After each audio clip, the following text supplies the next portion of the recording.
ও বান্দা, তোর এত টেনশন কিসের রে? আমি আল্লাহ তো তোর জন্য আছি। সুবহানাল্লাহ। আমি আছি না তোর? আরে যার কেউ নাই তাই না টেনশন করে, যার টাকা নাই সে টাকা নিয়ে টেনশন করে, যার অভিভাবক নাই সে অভিভাবক নিয়ে টেনশন করে, যার মোবাইল নাই সে মোবাইল নিয়ে টেনশন করে। আরে আমি আল্লাহ তো আছি তোর, আমি আল্লাহ তো আছি যিনি ইন্নাল্লাহা আলা কুল্লি শাইইন কাদির। আমি আল্লাহ রহমান তো আছি, আমি রহিম তো আছি, আমি গফফার তো আছি, আমি সত্তার তো আছি। সুবহানাল্লাহ। আমি গফফার তো আছি, আমি রাজ্জাক তো আছি। আরে আমি থাকতে তোর টেনশন কি? বান্দা বলে যে কথা তো ঠিক, যার নাই সে এনে টেনশন করে। আমার আল্লাহ যদি আমার থাকে, আমার তো টেনশন করার দরকার। তার মানে আমি এতদিন টেনশন করেছি, আসলে আমি আমার আল্লাহকে রাখতে জানি নাই। আমি আমার আল্লাহকে রাখতে জানি, আমি আমার আল্লাহকে ধরে রাখার মতো ধরে রাখতে জানি নাই, যার কারণে তো টেনশন আমাকে স্পর্শ করেছে। সেজন্য দেখবেন আল্লাহ ওয়ালা যারা হয়, মাথার উপর ছাদ নাই কিন্তু টেনশন ছাড়া মুখে হাসি আছে, পেটের মধ্যে খাবার নাই মুখের মধ্যে কিন্তু টেনশন ছাড়া হাসি আছে, যার উজ্জ্বল দৃষ্টান্ত এই পৃথিবীকে চাক্ষুষভাবে দেখিয়ে দিয়েছেন কারবালার ময়দানে ইমাম আলী মাকাম ইমাম হুসাইন রাদিয়াল্লাহু তাআলা। সুবহানাল্লাহ। পরিবার সবাই শত্রুদের তীরের ভিতরে ছিল, তলোয়ারের ভিতরে ছিল, কাফেলার মধ্যে খাবার নাই কিন্তু মুখে কোনো টেনশন নাই, পানি নাই কিন্তু মুখে কোনো টেনশন নাই, পরিবার শহীদ হচ্ছে মুখে কোনো টেনশন নাই। জগৎ জিজ্ঞেস করে, ও ইমাম হুসাইন, এই কঠিন মুহূর্ত আপনি এত খুশি মনে আছেন কিভাবে? ইমাম হুসাইন উত্তর দেয়, আমার মাওলা তো আমার সাথে আছে, আমার টেনশন করার দরকার কি? বান্দারে, তোমার অন্তর যখন ব্যথিত হয়ে যায়, উপশম করার মতো কেউ থাকে না। দুঃখ ভুলার জন্য যখন তুমি তোমার আপনা মানুষের হাতটা ধরে দুঃখ ভুলার চেষ্টা করো, 2 দিন পরে দেখা যায় সে আপনা মানুষটাই অন্যের সাথে হাত মিলিয়ে তোমার সাথে প্রতারণা করে, তোমাকে ধোঁকা দেওয়ার চেষ্টা করে। কথা বলেন ঠিক কি না? বান্দারে, তুমি যখন অশ্রুসিক্ত নয়নে কান্না করতে থাকো, কার জন্য কি করেছি, কে আমার জন্য কি করেছে, সেই হিসাব মিলাতে মিলাতে বান্দা একবার দেখো না আমি রবের দিকে। সুবহানাল্লাহ। একবার তাকাও তোমার মনের চোখ দিয়ে আমি রবের দিকে। তুমি আমাকে ডাকো নাই কিন্তু আমি ফজরের নামাজ না পড়া সত্ত্বেও তোমাকে ফজরের নাস্তার ব্যবস্থা করে দিয়েছিলাম। সুবহানাল্লাহ। বান্দা, তুমি আমার জমিনে দাঁড়িয়ে 1000 গুনাহ করেছো আমার আদেশ অমান্য করে, কিন্তু আমি তোমার পা ভেঙে দিই নাই, বরং হাঁটার জন্য শক্তি দিয়েছি। বান্দারে, তোমার প্রতিটা মুহূর্তে কেউ তোমার খেয়াল রাখে নাই, আমি রহমানের রহমত তোমার খেয়াল রেখেছে। সুবহানাল্লাহ।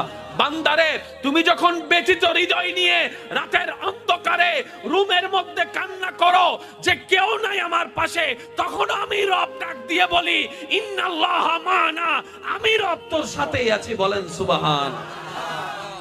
ফাযকুরুনি, তুই বান্দা আমাকে ডাকতে দেরি, আযকুরুকুম, সারা দিতে আমার দেরি হবে না। ফাযকুরুনি, বান্দা তুই আমাকে স্মরণ করতে দেরি, আযকুরুকুম, তোকে স্মরণ করতে আমার দেরি হবে না। এক কথায় ফাযকুরুনি, বান্দা অভাবে পড়ে তুই আমাকে স্মরণ কর, আযকুরুকুম, অভাব থেকে মুক্তি করার মাধ্যমে আমি তোকে স্মরণ করব। সুবহান। ফাযকুরুনি, বান্দা বিপদে পড়ে তুই আমাকে স্মরণ কর, আযকুরুকুম, বিপদ থেকে উদ্ধার করে মাধ্যমে আমি তোকে স্মরণ করব। ফাযকুরুনি, অসুস্থ হয়ে তুই আমাকে স্মরণ কর, আযকুরুকুম, তোকে আমি নিরাময় দিয়ে স্মরণ করব। সুবহানাল্লাহ। ফাযকুরুনি, তুই ঋণে পড়ে আমাকে স্মরণ কর, আযকুরুকুম, আমি ঋণ মুক্তি দেওয়ার মাধ্যমে তোকে স্মরণ করব। ফাযকুরুনি, তুই পারিবারিক অশান্তির মাধ্যমে আমাকে স্মরণ কর, আযকুরুকুম, শান্তি দেওয়ার মাধ্যমে আমি তোকে স্মরণ করব। ফাযকুরুনি, বউয়ের অত্যাচার, স্বামীর অত্যাচার, এলাকার অত্যাচার, পরিবারের অত্যাচার, বাবা চাচা মামার অত্যাচারে তুই ধৈর্য ধরে আমাকে স্মরণ কর, আযকুরুকুম, বিজয়ের দেওয়ার মাধ্যমে আমি তোকে স্মরণ করব। আপনাকে আমাকে রবের দিকে নিয়ে যায়, যে কষ্ট আপনাকে আমাকে নামাজের সিজদার দিকে নিয়ে যায়, যে যন্ত্রণা আপনাকে আমাকে তাহাজ্জুদ নামাজের দিকে নিয়ে যায়, যে দুঃখ কষ্ট যন্ত্রণা আমাদেরকে আল্লাহর সবরের দিকে নিয়ে যায়, সেই দুঃখ কষ্ট বাহ্যিকভাবে দুঃখের হলো, পরকালের চোখ দিয়ে তাকালে দেখবেন প্রত্যেকটা জায়গায় নিয়ামত আর নিয়ামত। কেমন নিয়ামত? ওই দুঃখটা আসার কারণে আপনি ধৈর্য ধরেছেন, ধৈর্য ধরার কারণে আল্লাহর প্রিয় হতে শুরু করেছেন। ওই ধনওয়ালার বেশিরভাগ পরিবারের সন্তানরা দেখবেন মা বাবাকে সম্মান করে না।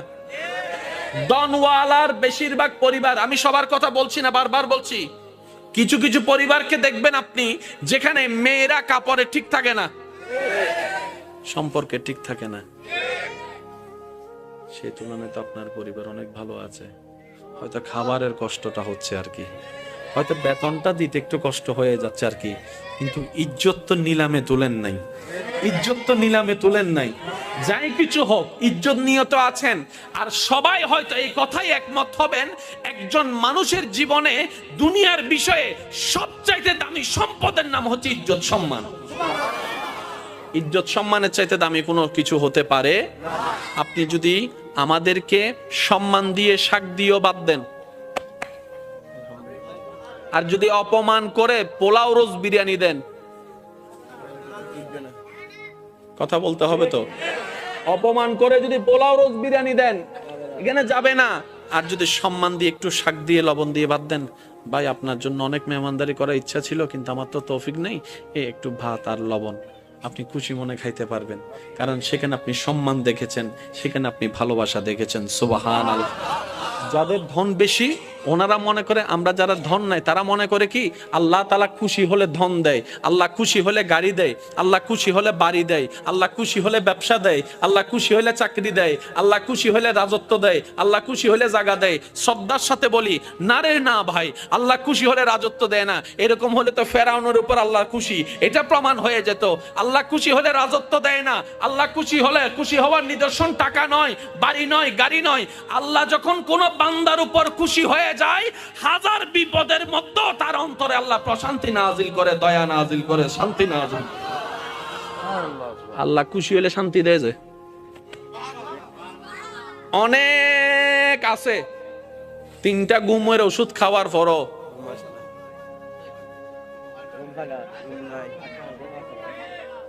আরেকজন বাঙ্গা ঘরে থাকে, বাট্টা খাওয়ার পরে, নামাজ পড়ে বাট্টা খাওয়ার পরে যখন শুই, এবার বলেন সুখী কে, 10 তলা ওয়ালা নাকি বাঙ্গা ঘর ওয়ালা? আর একটু জোরে বলেন না। 10 কোটি টাকা ওয়ালা, জামাইয়ের সাথে বউয়ের দেখা হয় না, বউয়ের সাথে জামাইয়ের দেখা হয় না, এক টেবিলে কখন ভাত খাইছে খবরও নাই, কারণ স্বামী স্বামীর জায়গায় ব্যস্ত, স্ত্রী স্ত্রীর জায়গায় ব্যস্ত, ছেলে ছেলের রাজত্বে, মেয়ে মেয়ের রাজত্বে, সব আছে কিন্তু ওই যে একটা মায়া মহব্বত নাই। কারণ যা কিছু দরকার হয় হোয়াটসঅ্যাপে মেসেজ, পাপ্পা আমার এটা লাগবে, উনি এখান থেকে মেসেজ দেয়, ঠিক আছে ম্যানেজারকে বলে দিচ্ছি তুমি নিয়ে নিও। চেহারা যে দেখবে সেটা পর্যন্ত দেখা হয় না। অথচ আপনার সন্তানের একটা কলম লাগলো আপনার পিছনে 3 ঘন্টা ঘুরে, বাবা ও বাবা ও বাবা একটা কলম দাও না, ও বাবা একটা জুতা কিনে দাও না, ও বাবা একটা কাপড় কিনে দাও না। বাবা ডাকটাও আপনি শুনেন, আব্বু ডাকটাও শোনার শান্তি আপনি পেয়ে যাচ্ছেন এই গরিবী জিন্দেগির মধ্যে। সেজন্য মনে রাখবেন, গরিবিটাও পরীক্ষা, বড় লোকিটাও পরীক্ষা, বুঝার জন্য বড়া। দন থাকাও পরীক্ষা, দন না থাকাও পরীক্ষা। কিন্তু আপনি যদি বেশিরভাগ নবী রাসূলের, আল্লাহর ওলিদের জীবনীকে খেয়াল করেন, ওনারা দেখবেন গরিবী জিন্দেগিকে থেকে আপন করে নিয়েছেন। কেন বলে যে কোটিপতি হয়েও পরীক্ষা, গরিব হয়েও পরীক্ষা, দুইটার মধ্যে পার্থক্য আছে। যদি আমি কোটিপতি হয়ে পরীক্ষা দিই আমার হিসাব লম্বা হয়ে যাবে, আর আমি যদি গরিব হয়ে পরীক্ষা দিই আল্লাহরে যাই বলবো আল্লাহ দাও নাই কিছু, পরীক্ষা দিব কি? ও নবী, আপনি যদি চান আমি উহুদ পাহাড়কে স্বর্ণের পাহাড় বানাই দিতে রাজি। নবী বলেছেন আল্লাহ এটা আপনার বড় দয়া, কিন্তু আমি নিব না। সুবহানাল্লাহ বলেন না।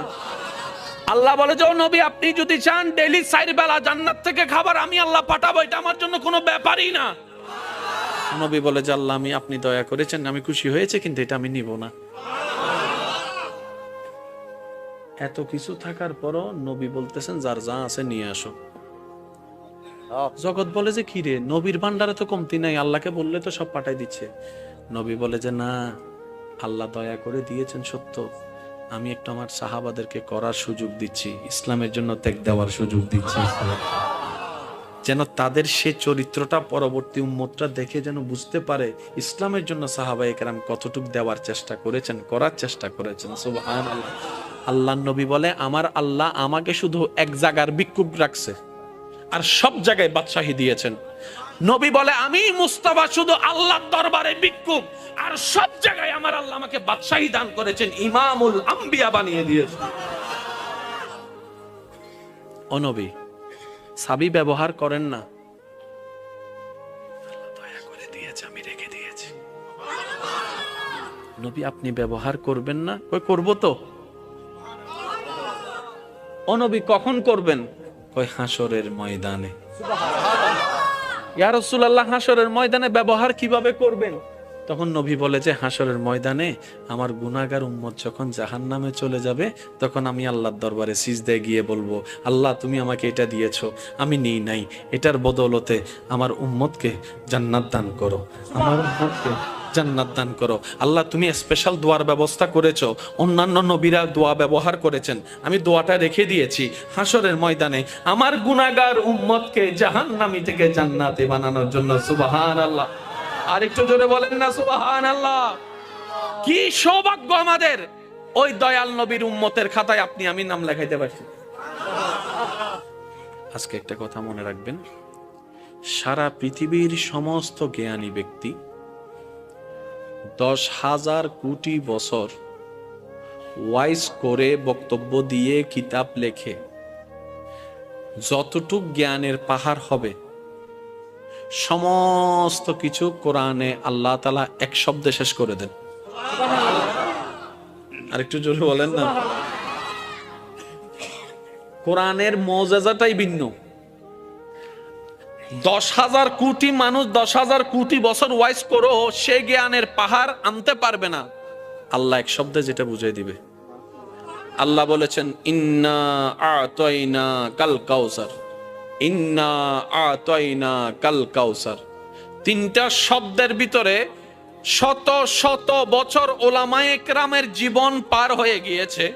কেউ কিতাবের লিখনির মাধ্যমে, কেউ তাফসীরের মাধ্যমে, কেউ তাশরীহের মাধ্যমে, কেউ ওয়াইজের মাধ্যমে, কেউ বক্তব্যের মাধ্যমে, কেউ ক্লাসের মাধ্যমে শত শত বছর পার হওয়ার পরও আজকের উলামায়ে কেরামকে জিজ্ঞেস করেন, হুজুর এবার আপনার সিদ্ধান্ত কি? ইন্না আতাইনা কাল কাউসারের কামা হক্কুহু মুকাম্মিল তাফসীর কি শেষ হয়েছে? হুজুর বলবে, এখনো শেষ হয় নাই, কিয়ামত পর্যন্ত শেষই হবে না। বলেন সুবহান। এটা হচ্ছে কোরআনের বড় সৌন্দর্যতা। এ দেখেন, কষ্ট হচ্ছে না তো আপনাদের? প্রত্যেকটা বান্দার কাছে আল্লাহ পাক নামাজের হিসাব নিবে না? বলেন না, নিবেন না? রোজার হিসাব আল্লাহ তাআলা কিন্তু শুকরিয়ার হিসাবও নিবে। কি কি শুকরিয়া করছস বল। এবার চোখে দিয়েছেন কে? আল্লাহ। তো দেখতে পারাটা আল্লাহর রহমত, আল্লাহর নিয়ামত, তাহলে শুকরিয়া আদায় করতে হবে। ঠিক আছে? বলতে পারা আল্লাহর নিয়ামত, তাহলে শুকরিয়া করতে হবে। শুনতে পারা আল্লাহর নিয়ামত, এভরিথিং আল্লাহর নিয়ামত, শুকরিয়া করতে হবে। তাহলে এখন কি হবে জানেন? 24 ঘন্টা আমাদের কি করতে হবে? আল্লাহ, যতক্ষণ জাগ্রত থাকবো, চোখে দেখতেছি, আল্লাহ চোখের ফলক খুলছে, তোমার দয়া, আলহামদুলিল্লাহ। চোখ বন্ধ করছি, তোমার দয়া, আলহামদুলিল্লাহ। হাঁটতেছি, তোমার দয়া, আলহামদুলিল্লাহ। বসতেছি, তোমার দয়া, আলহামদুলিল্লাহ। খাইতেছি, তোমার দয়া, আলহামদুলিল্লাহ। বুক খেসতেছি, তোমার দয়া, আলহামদুলিল্লাহ। ফেটে গেছে, তোমার দয়া, আলহামদুলিল্লাহ। তো একটা বান্দা যদি 24 ঘন্টা শুধু আলহামদুলিল্লাহ বলার থাকে, সংসার করবে কখন? বুঝতে পারি না মনের কথা। সে ব্যবসা করবে কখন? সে চাকরি করবে কখন? সে কাস্টমারের সাথে যে কথা বলবে কখন? কারণ আল্লাহ পাক বলেছেন, ফাশকুরুলি, আমার শুকরিয়া করতে থাকো। ইসলাম কত চমৎকার দেখেন। এই 24টা ঘন্টার প্রত্যেকটা নিয়ামতের শুকরিয়া যদি আলাদা আলাদা ভাবে করতে হয়, 24 ঘন্টার প্রত্যেকটা সেকেন্ড শেষ হয়ে যাবে।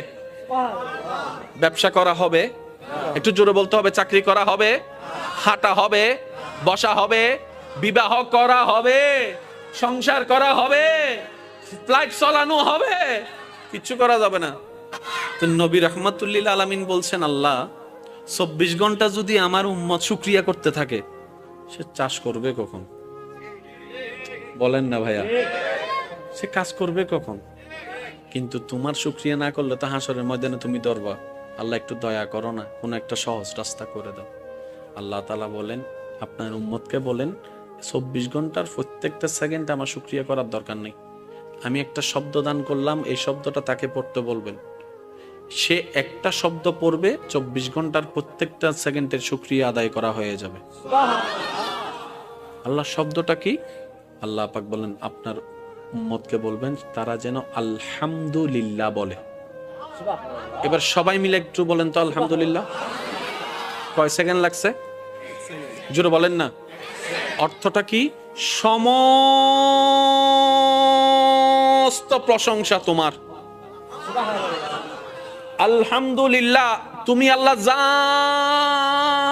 দিয়েছ সব নিয়ামতের প্রশংসা তোমার। এই আলহামদুলিল্লাহর ভিতর চোখ আছে না নাই? আমি বলতে যাব, আপনারা একটু জোরে জোরে বলেন। চোখের দেখা আছে না নাই?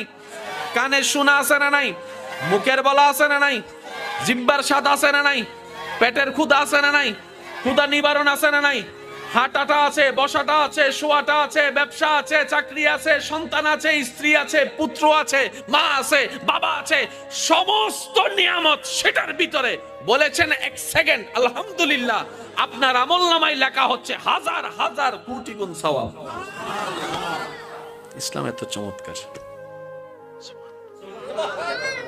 তো অন্য সময় তো তেমন আসলে শুকরিয়ার সেক্টরটা তো আমরা আদায় করতে পারি না। অন্তত আসেন আজকের এই মাহফিল থেকে একবার আল্লাহকে খুশি করার জন্য শুকরিয়া করব আমরা সবাই, যে আমাদের কোনো আফসোস, একটু মন থেকে বলতে হবে, হ্যাঁ, আমাদের কোনো আফসোস জীবন নিয়ে, আমাদের কোনো দুঃখ, আল্লাহ তুমি যা দিয়েছো যা দাও নাই সর্বাবস্থায় আজকের এই মাহফিল থেকে তোমার উপর কোনো রাগ অভিযোগ কিচ্ছু নাই। আমরা খুশি মনে সবাই বলছি আল্লাহ তোমার প্রশংসায়। আওয়াজ দিয়ে বলুন, কি বলবো? আর একটু জোরে বলেন। একটু আওয়াজটা এখান থেকে যেটা দিচ্ছেন সেটা একটু কষ্ট করে এখান থেকে দেওয়ার চেষ্টা করেন। আরেকবার বলেন, আরেকটু মহাব্বতের আওয়াজে। আল্লাহ আমাদের কোনো দুঃখ, আমাদের কোনো আফসোস, আমাদের কোনো চাওয়া, আমাদের কোনো পাওয়া তুমি যেভাবে রেখে খুশি আমরা সেভাবে থেকে খুশি। আল্লাহ তুমি যা দিয়েছো তা আমাদের পাওয়ার চাইতে বেশি দিয়েছো। তোমার দরবারে শুকরিয়া, আলহামদুলিল্লাহ। সৃষ্টির জগতে দেনওয়ালাকে আল্লাহ। আল্লাহর প্রিয় বান্দার ভিতরে সবচাইতে প্রিয় হচ্ছে মানুষ। মানুষের মধ্যে প্রিয় হচ্ছে মুমিন, মুমিনের মধ্যে প্রিয় হচ্ছে নামাজি, নামাজের চাইতে প্রিয় হচ্ছে যে যারা তাকওয়াবান নামাজি, ওনাদের চাইতে প্রিয় হচ্ছেন আল্লাহর কাছে হচ্ছে আল্লাহর ওলিরা। আল্লাহর ওলিদের কাছে, আল্লাহর কাছে যিনি প্রিয় তিনি হচ্ছেন নবীরা, এই আপনার তবে তাবিরা। তবে তাবির চাইতে প্রিয় হচ্ছে তাবিরা, তাবির চাইতে প্রিয় হচ্ছে সাহাবিরা, সাহাবির চাইতে প্রিয় হচ্ছে নবীরা, নবীর চাইতে প্রিয় হচ্ছে রসুলরা, রসুলের চাইতে যিনি আল্লাহর কাছে একক প্রিয় তিনি নবী রহমাতুল লিল আলামিন। দেনওয়ালাকে যার ভান্ডারে কমতি নাই উনি কে? কুল কায়নাতের বাদশাহী দিতে পারেন কে? ওই আল্লাহর বন্ধু হচ্ছে আমাদের নবী। অথচ সেই নবীর জীবনেতে দেখা যায় 2 বেলা ভাত নাই, 3 বেলা ভাত নাই, 4 বেলা ভাত নাই, 3 দিন খাবার নাই। নবী যদি একবার বলতেন আল্লাহ আমি কিচ্ছু করব না, মূসা নবীর উম্মতকে তুমি মান্না সালওয়া দিছো, সুবহানাল্লাহ বলেন। মূসা নবী তোমার প্রিয়, আমি তোমার বেশি প্রিয়, তো মূসা নবীকে উম্মতকে যদি তুমি টাইমে টাইমে মান্না সালওয়া দাও, আমি কি কোন অংশে কম নি? আল্লাহ আমি কিচ্ছু করব না, টাইমে টাইমে যেন খাবার তোমার দয়া এখানে চলে আসে। ইমানে আওয়াজ দিয়ে বলেন আসতো নাকি আসতো না? কিন্তু সেই নবী, যে নবীকে আল্লাহ জান্নাতের মালিক বানিয়ে দিয়েছেন, ইন্না আতাইনা কাল কাউসারের নিয়ামত দান করেছেন, যে নবীকে আল্লাহ তাআলা ইন্না আরসালনাকা শাহিদান ওয়া মুবাশশিরান ওয়া নাযীরা দান করেছেন, যে নবীকে আল্লাহ তাআলা রাহমাতুল লিল আলামিন বানিয়েছেন, সেই নবী ঘরে খাবার নাই। সুবহানাল্লাহ। ইয়া রাসূলুল্লাহ আপনার ঘরে জিবরাইল আসে না? বলে যা আসে তো টাইমে টাইমে খাবার তো চলে আসতে পারে। নবী বলে যে না আল্লাহ দিয়েছেন কিন্তু আমি নিব না। ইয়া রাসূলুল্লাহ কেন? বলে যে আমার গরিব উম্মতরা যখন শুনবে আল্লাহর হাবিব হয়েও আমি নবী রাহমাতুল লিল আলামিন খাবার কষ্ট করেছি, পরিবারের কষ্ট করেছি, টাকার কষ্ট করেছি, শরীরের কষ্ট করেছি, এলাকার কষ্ট সহ্য করেছি আল্লাহকে খুশি করার জন্য, আমার উম্মতরা সেটা থেকে উৎসাহিত হবে। বলেন সুবহানাল্লাহ।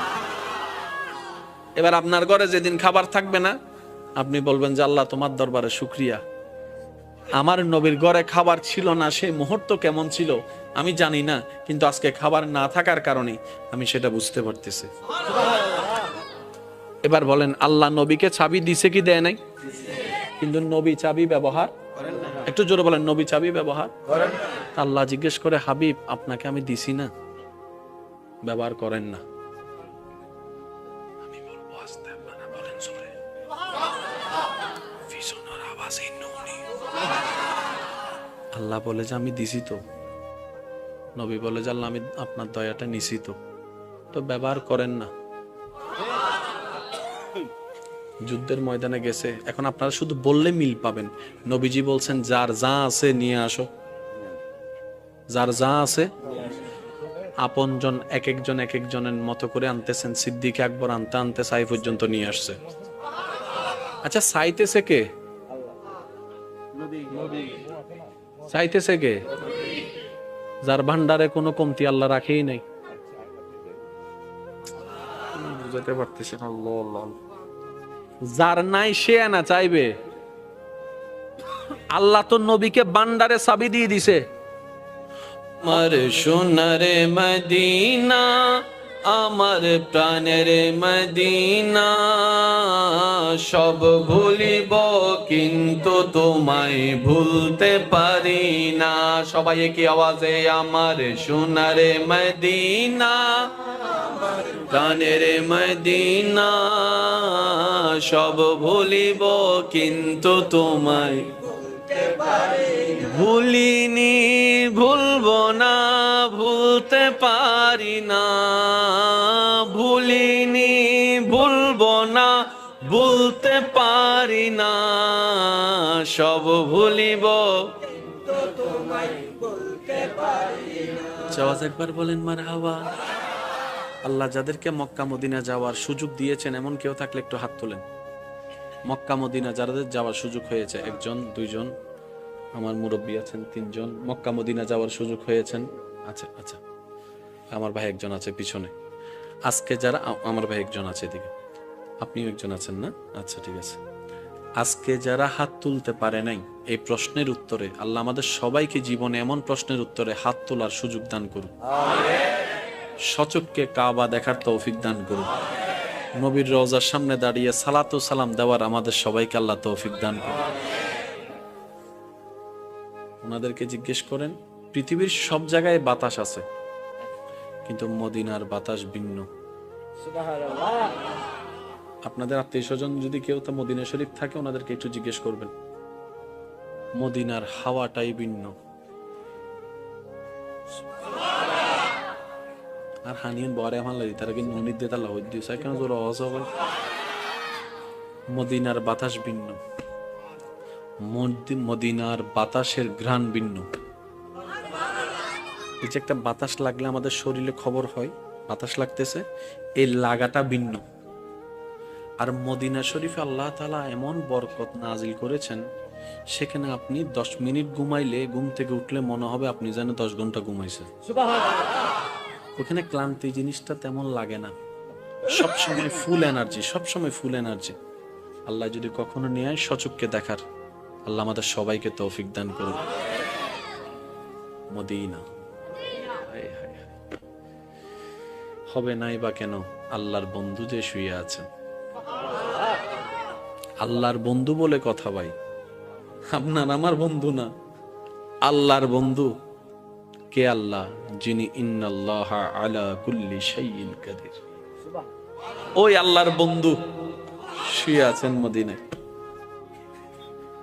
সালাতু সালাম গো আমার, দুরুদ সালাম গো আমার, গয় নবী মুস্তাফায়, তোমরা যদি যাও গো মদিনা।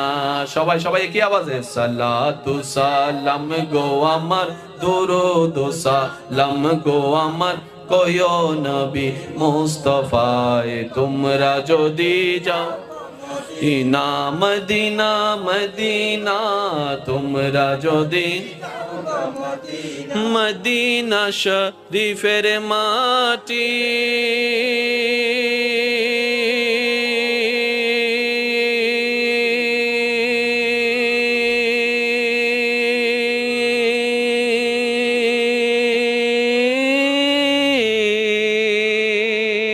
চুকে মুখে বুকে মাখিও, ও এমন পবিত্র মাটি, এমন পবিত্র মাটি আমার নবীর রওজায়, তোমরা যদি যাও গো মদিনা, সালাতু সালাম গো আমার, দরুদ সালাম গো আমার, কয় নবী মুস্তাফায়, তোমরা যদি যাও গো মদিনা। সেই নবীর উম্মত একবার বলেন মারহাবা।